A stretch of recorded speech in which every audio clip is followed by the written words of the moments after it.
Hello there and welcome back to Spilling the Paint Water. My name is Chloe Rose, but I go by Chloe Rose Art on YouTube, where I make lots of art content full time. So if you do enjoy this artsy podcast, please feel free to check out my YouTube channel, or you can find me at Art of Chloe Rose on Instagram and Twitter. Today I am joined by one of the coolest artists of our time, Stuart Semple. A self-made man, Stuart has an amazingly impressive history as a painter and a sculptor, holding multiple solo and group exhibitions in galleries across the world. He's also presented and written for many huge companies and is also an activist for mental health, helping other artists and those in need throughout his lifetime. Stuart most recently is virally known for making the world's blackest paint, and not only does he discuss this experience with us during the podcast, but he also discusses his brand Culture Hustle, where he creates fun and iconic paints like the Pinkest Pink, the Mirroriest Mirror Paint, and many more. You can find him online at stuartsemple.com, culturehustle.com for his products, or at Stuart Semple on Instagram and Twitter. His background and experience is just way too impressive to discuss here, so let's dive right into the podcast.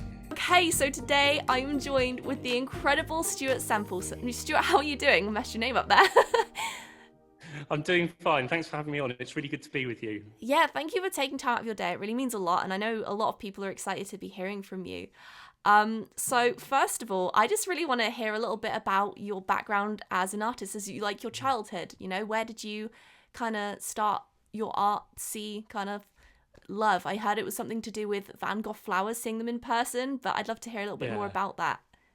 Yeah, I mean, that was a big part of it. I think when I was about 8, my mum took me to the National Gallery in London, and I saw Van Gogh sunflowers for the first time. And before that, I'd only really seen art in books or maybe on TV. I hadn't actually seen the real thing, and I don't think I'd actually seen real colour like that. And it just did something to me, and it was kind of all I wanted to do after that. So I just became really, really obsessed, and that was it. I fell in love. That's so cool. I've never seen a Van Gogh. I mean, I love Van Gogh. I can see. This is actually done with the Blackest back, this part. This is regular black paint, and this is the Blackest black. It's amazing. You can tell. But my dream is to one day go to, I think it's in New York at the moment, the Starry Night. But yeah, that's so cool. So that was kind of a poignant moment for you. Did you, from there on out, decide to, like, throughout your school years, to study art? Is that something that was just solidly what you were doing? No, not at all. So the weird thing was, like, in those days, I think art was definitely a hobby.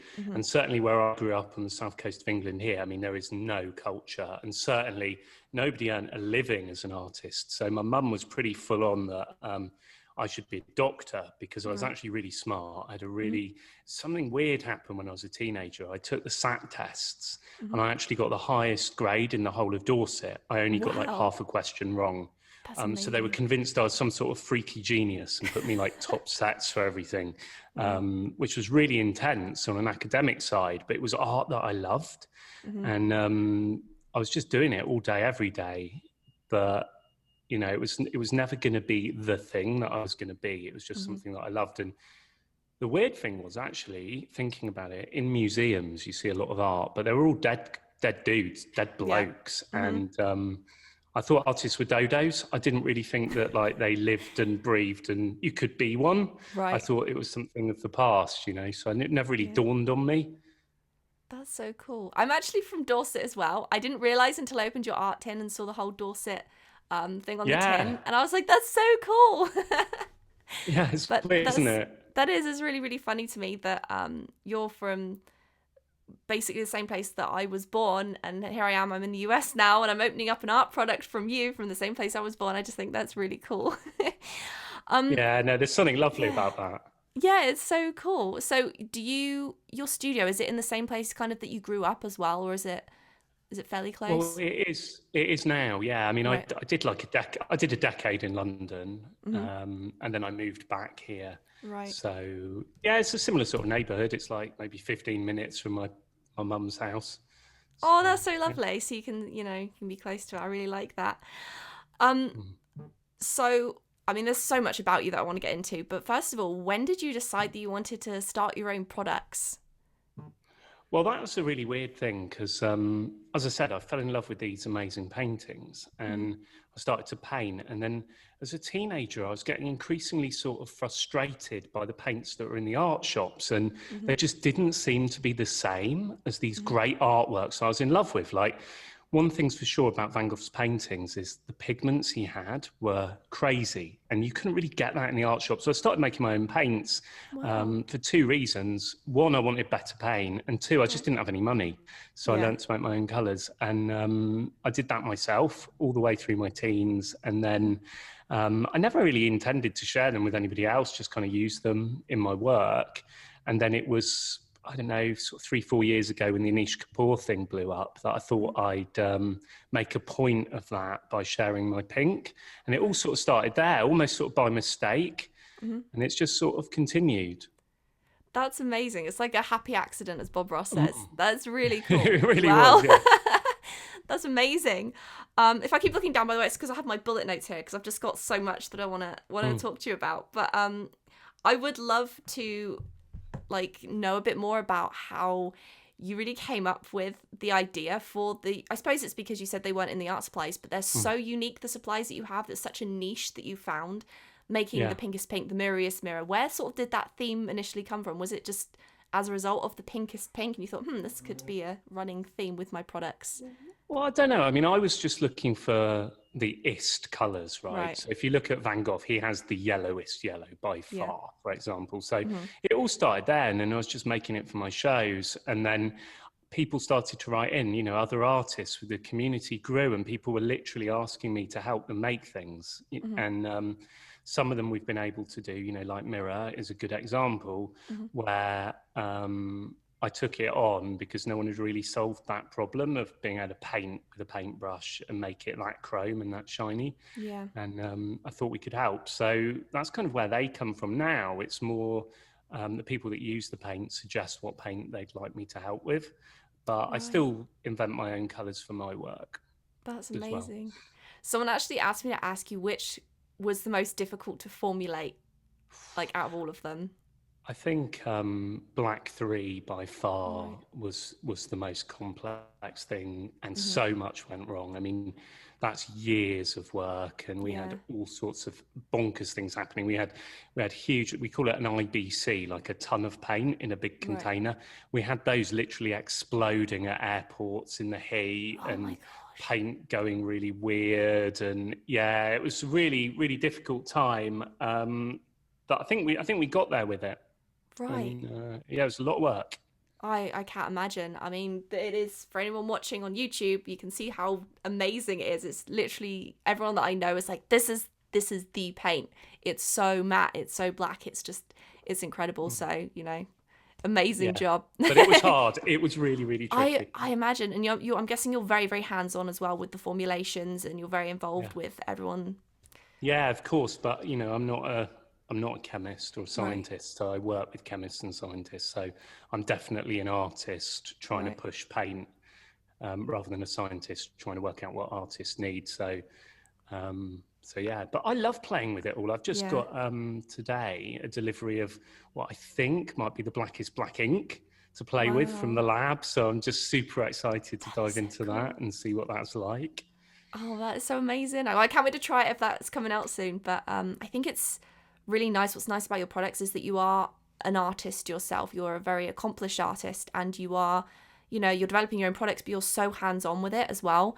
And I think, not just that, but just the whole personality that surrounds your brand and yourself just makes it really unique to the art community. So it's awesome. Thank you. You're welcome. It's fun doing it. That's the thing. I bet. Well, you obviously have such a passion for it. It's almost, when I was reading your biography of your life basically on Wikipedia, I was like, damn, if I didn't know how old you were because of how old it tells me you are, I would honestly think that you were a very, very old man, because you've accomplished so much in your life. It's amazing. It's a bit weird. I do feel old. I feel like I'm an 80-year-old. There's just so much that has happened. It's just a bit bizarre. Well, you've done so well. I just try and do things every day and make the most of the day and get, move on. Don't waste your time. That's good advice then. People need to do something every day, because you've, obviously accomplished so much.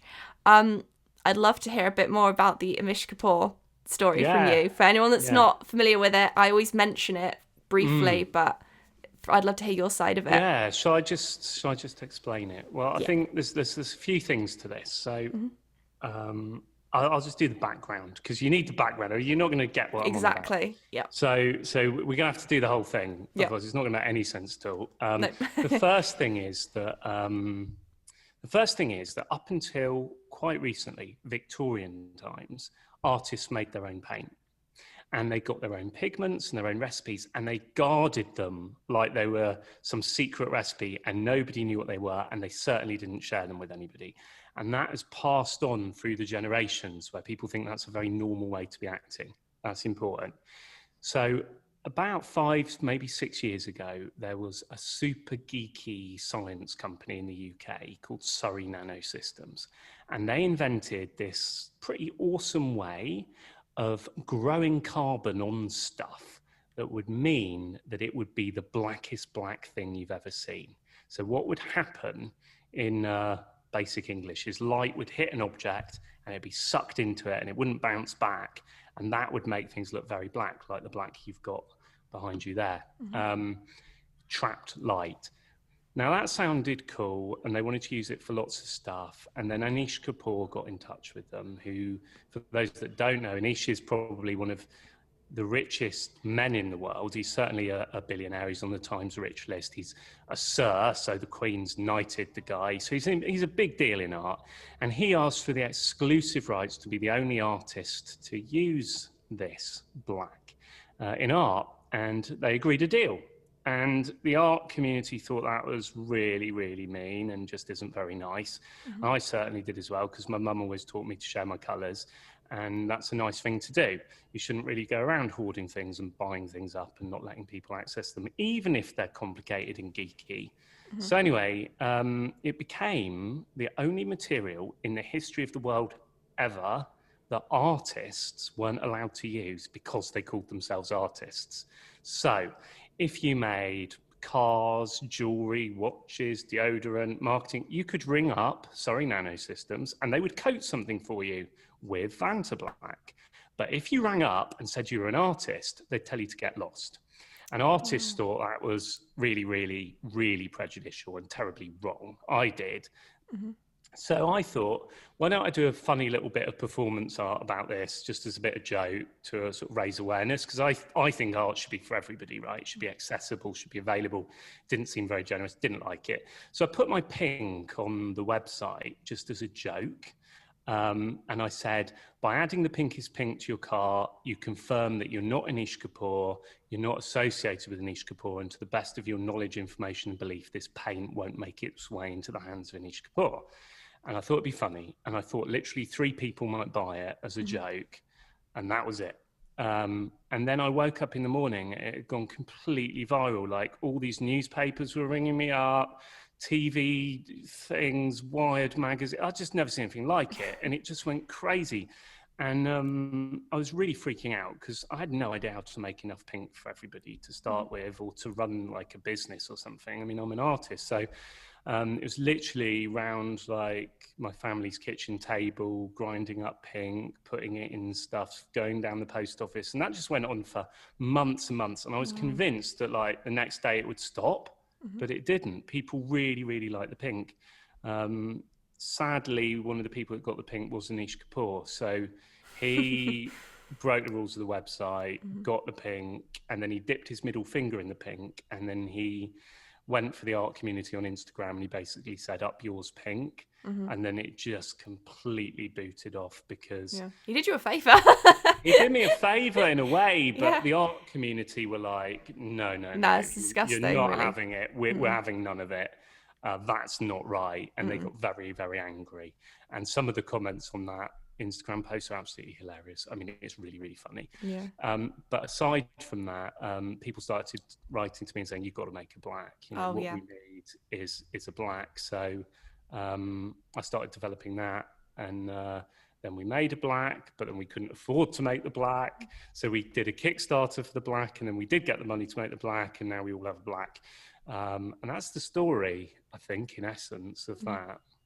That was so cool. There was actually more to that story than what I've heard about before. So it was really cool hearing it from you directly. Okay. I don't know. I just think that it's really not just funny, but amazing that you made like the best out of that situation. Like, not having that.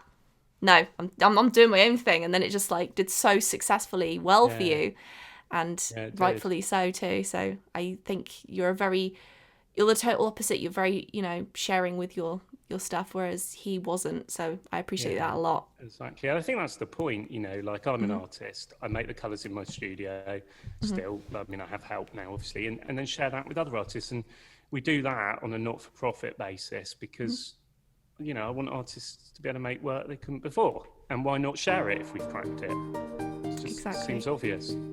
Today's episode is kindly sponsored by Apostrophe, a prescription skincare company for people that are ready to take their acne seriously. Now, I've actually been using Apostrophe myself for retin-A. Not actually for acne, but for anti-aging. I'm getting to the age now where I want to start taking better care of my skin in the form of anti-aging, because prevention is always better and more effective than remedying. So whether you're worried about acne or anti-aging problems, Apostrophe has you covered. Essentially, Apostrophe is this awesome board-certified dermatologist online, so no physical in-person appointments. Your prescription skincare treatment is shipped directly to your door, and as somebody who has not left their house since March 2020, this is awesome for me. Now, they have a huge range of skincare products and services they offer, whether it's anti-aging to help wrinkles, acne, dark spots, reducing redness, and more. Normally, you have to see a doctor, sit in line at a pharmacy and wait, but with Apostrophe, your dermatologist is online. You fill out the questionnaire about your skin concerns and medical history, take selfies of your skin, and your dermatologist will get back to you with a customized treatment plan tailored for you. They also offer both topical and oral medications as well. Once I submitted my photos and my skin concerns, my dermatologist got back to me so quickly with my treatment plan, and it was shipped to me really quickly. And I have it sent to me every 3 months or so on auto ship.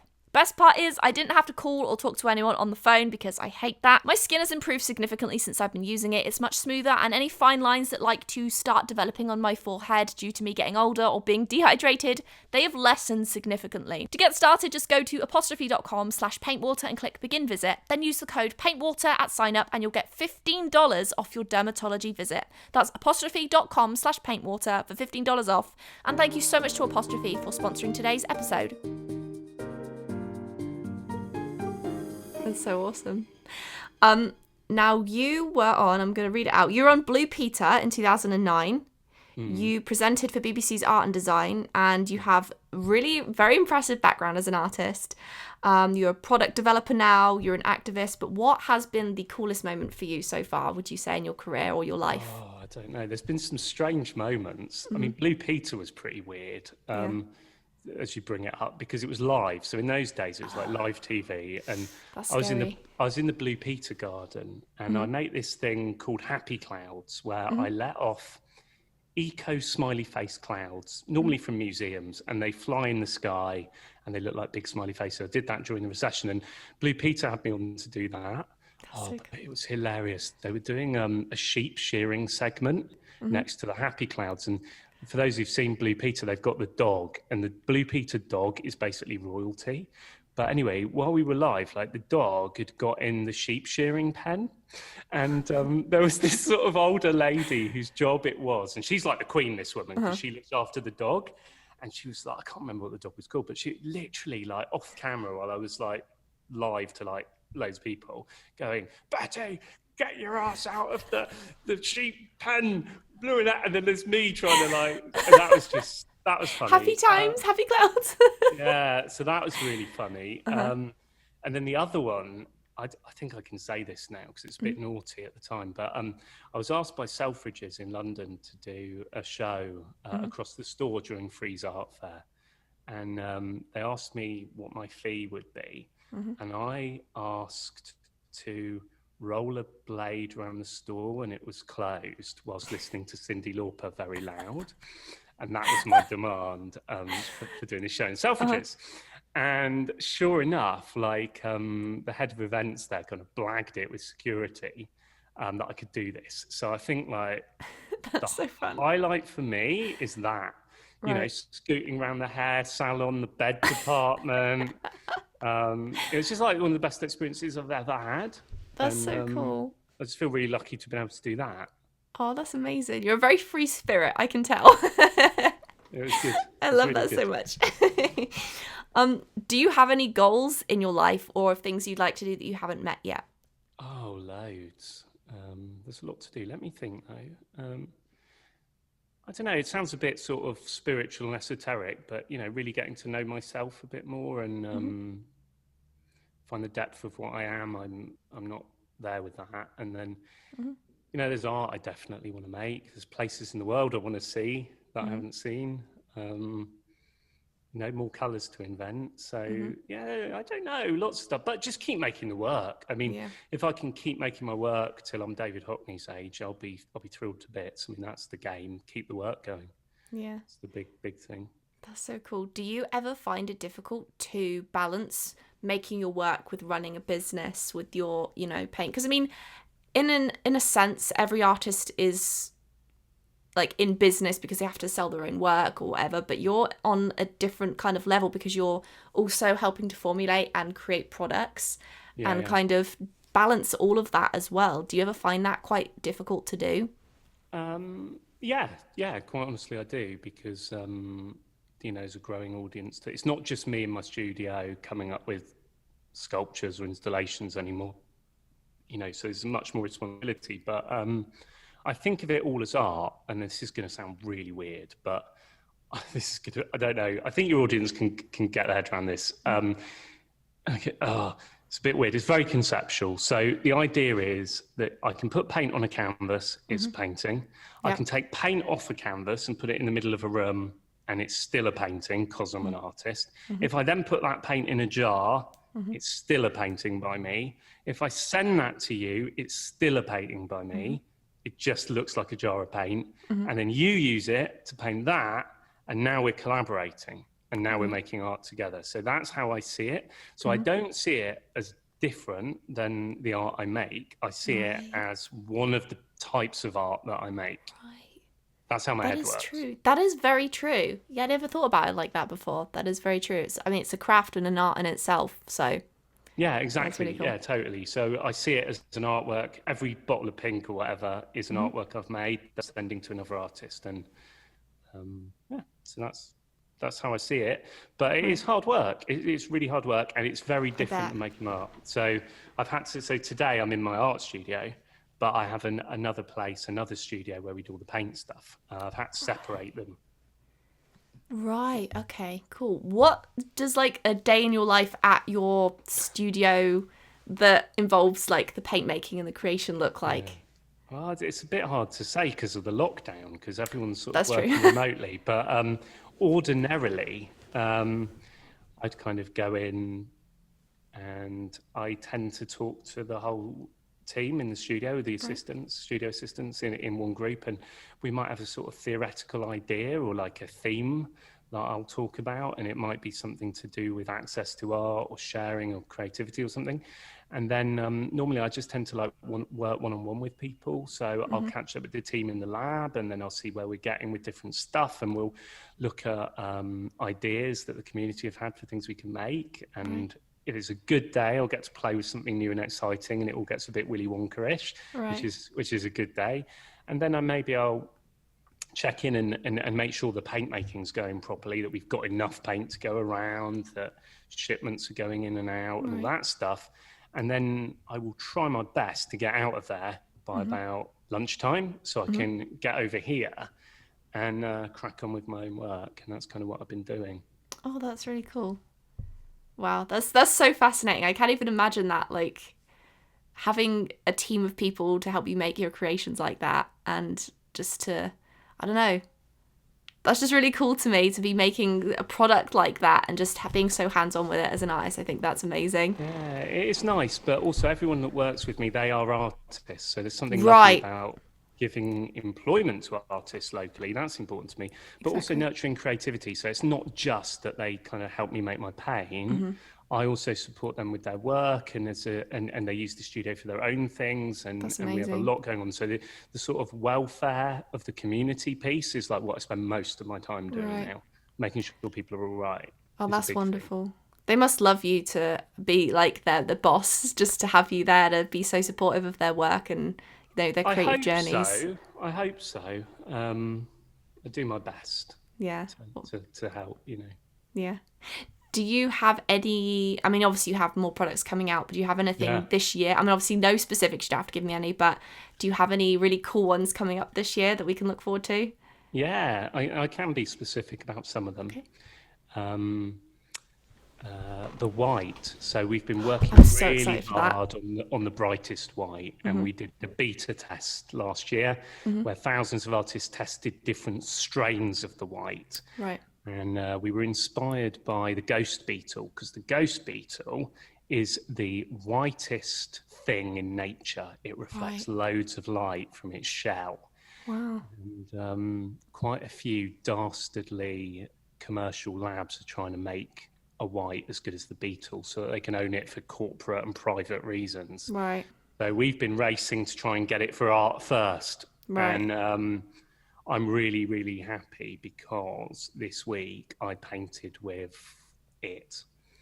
And it's so good, and I'm so excited to get that out. So yeah, I think we've done it with that. So it'll take a few months probably, but that's coming. So I'm excited about the white. And then today, I'm not sure when this will go out, but this will go out after today. So tonight, I'm releasing a new thing, which is a set of 4 of the world's most boring colours. So they're the blandest bland. So it's 4 shades of magnolia. I love that. Yeah, it's called Karen, and it comes with a direct hotline to complain to the manager. Oh my gosh, so yeah, I love you that. can come straight through to the studio if you want to have a whinge about it and rage. It's fine. And oh my gosh. They've got great names as well, like 0 stars, the manager. It's terrible, brilliant. And I'm going to do a big sort of how-to guide, so you can make some really good like live, laugh, love like posters. Oh with them my and stuff. gosh, that's amazing. Yeah. Well, Karens deserve paint too. I mean, art's for everyone. Yeah, that's amazing. So, yeah, that is so creative. Yeah, pretty beigey beiges. So I've been working on that. Wow, good for you. I think a lot of the charm in your products is also how clever they are too. Just like I love the socks, the Not for Bean Boy socks. I know, I saw you wearing those in your video. I was like, brilliant. They're the best. I love them so much. Oh, no, it looked like you really enjoyed the art tin, actually. It was so really good. It was amazing. I was not expecting so much in there, and I was like, oh, maybe I'll get the pinkest pink pigment. And people were like, Chloe, that's literally the pinkest pink paint you've got in there. And I was like, that yellow, though, is amazing. I think that was probably... full on. It's amazing. It's honestly like, I'm tempted to make a video called using liquid highlighter, because that's literally what it's like. It's like a liquid highlighter. It's so vibrant. Yeah, the pigment that I used for that is actually the same that they're using in the new high-vis jackets.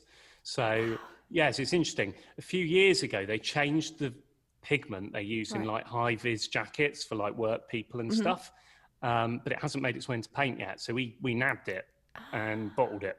So what you're looking at is essentially a high-vis jacket. That is so amazing. Which is why it's so bright. Yeah. Wow. Yeah, I definitely feel like I could make so many videos on the different products. And I was just amazed at how many products were inside the art tin. For like the value as well. And speaking of that, I want to talk a little bit about how you are an activist. You've done so many things for charity. The art tin that I bought and everyone was able to buy around Christmas time, the profits went towards the Dorset Community Foundation. That's the one, yeah. So yeah, I'd love to hear a bit more about your activism as well and the things that you've done with that. Yeah, well, I mean, there's quite a few things. So one of them is I'm an ambassador for Mind, which, as you probably know, is the largest mental health charity here in the UK.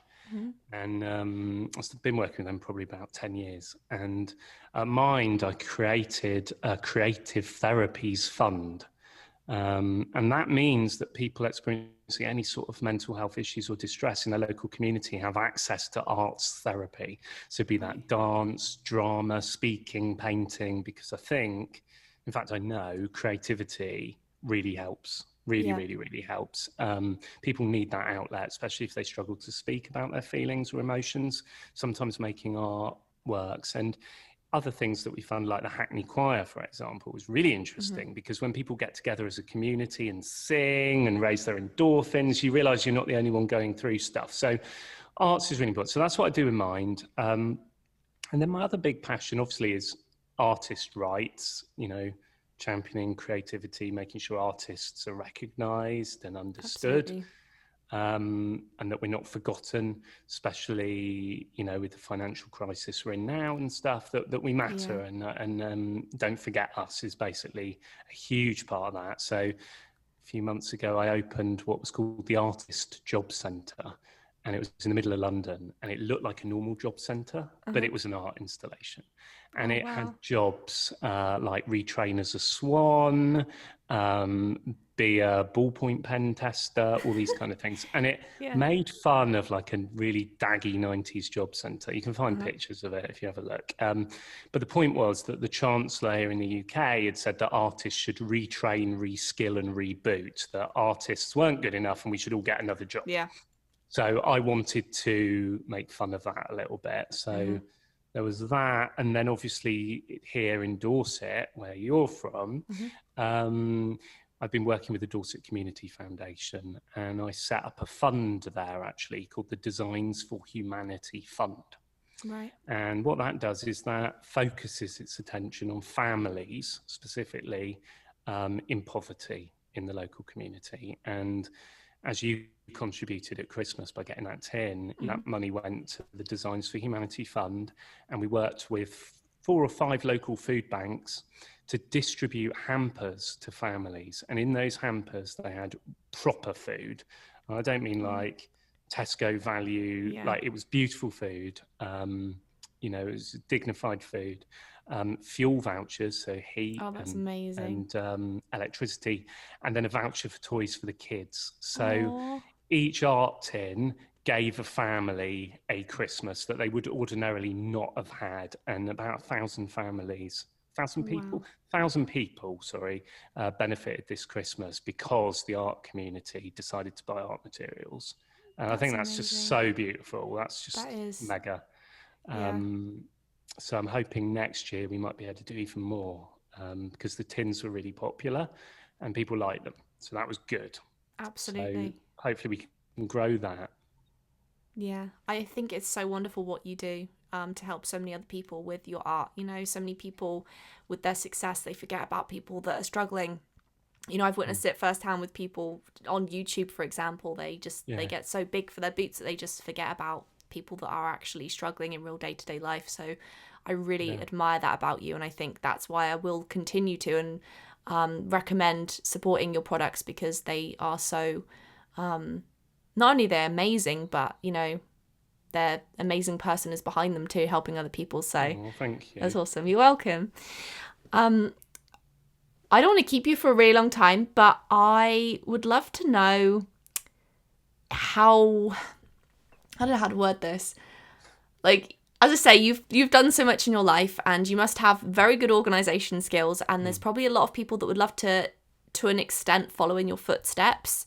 What kind of advice do you think that you would give to people that want to kind of get into, not necessarily product making, but perhaps, you know, if they maybe want to have a line in the future, or they want to, you know, get into activism, or just, you know, following your footsteps? Yeah, I don't know. I think the thing is, like, I need to point out, it's really, really hard work. And I do think that there's such thing as luck, but it wasn't like that for me. So I want people to understand that you think, oh, he's got these products, he's got these paints, you know, he's had all these big art shows, famous people buy his paintings. Well, it wasn't always like that. No, it doesn't start out that way.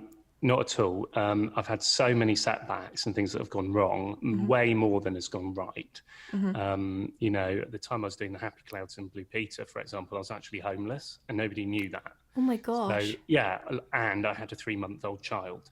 So I was putting a brave face on it to the world, but the reality was I was going through hell. And what people must understand, especially now with the way internet and social is it looks perfect and easy, and that you can press a few buttons and then it happens. And you know this, you must work really hard as well. And I just want to emphasize, like, if there's something that you want to do, you can improve on anything. If you want to be really, really good at ballet dancing, I swear, if you ballet dance every day, you will get better at it. Like, work improves your ability. But if you want to get somewhere, you have to be good. So you can't just make a YouTube video, you've got to make a great YouTube video. You can't just make a painting, you've got to make a really good painting. To get good at doing it, you have to be dedicated to your craft, show up every day and give everything that you've got, and be willing to pay the price for where you want to get to, and appreciate it's going to be tough. So it's about picking yourself back up, learning, growing, doing it again and again and again and again and again. And the way that you enable yourself to do that is you really enjoy what you're doing. You have to find the excitement and the joy and the love for the actual work. Because if you enjoy making the work, even if you're homeless, even if it doesn't work, you've been paid already because you enjoyed doing the thing. And when the thing becomes the reward, I don't know if it sounds a bit sort of metaphysical, but good things start to happen, I think. Absolutely. I think one of my favorite quotes is, if it was easy, everybody would do it. And I think people underestimate just how much work that successful people that you see online have done. You know, I am very guilty of looking at people and thinking, geez, how do they live? This must be so organized. They have the perfect life. There's nothing, social media is really bad for that. And in a way, social media is great for many things, but also it's detrimental to a lot of people's mental health, which must be something, especially you as an activist with Mind, you must come across things like that a lot with people. Yeah. Yeah. I mean, there's a flip side to it for sure. Yeah, definitely. Okay. Well, I don't want to take up too much of your time, but someone asked me to ask you, what is your favourite complementary colour? My favourite complementary colour? Green. Green's an awesome colour. I love green. Can I just say green? Yeah, just say green. I like green too. My mum's favourite colour is green, like an emerald green. But my favourite colour is pink. Really? Is it really? That's obviously why you did the pinkest pink. Yeah, so cool. That's why I did that one first. Yeah, that's so cool. I never realised that. That's awesome. Well, anyone that wants to check Stuart out, he is a wonderful artist. Do you want to share your social media handles and I mean, probably the best way is just Instagram at Stuart Semple. I tend to be on that most, but if you type Stuart Semple into Google, you'll probably find my website and other things to get up to. And of course, if you're into the art materials, best place for that is Culture Hustle. So that's Culture Hustle on Instagram, or culturehustle.com is the site where you can see all the potions and inventions and stuff.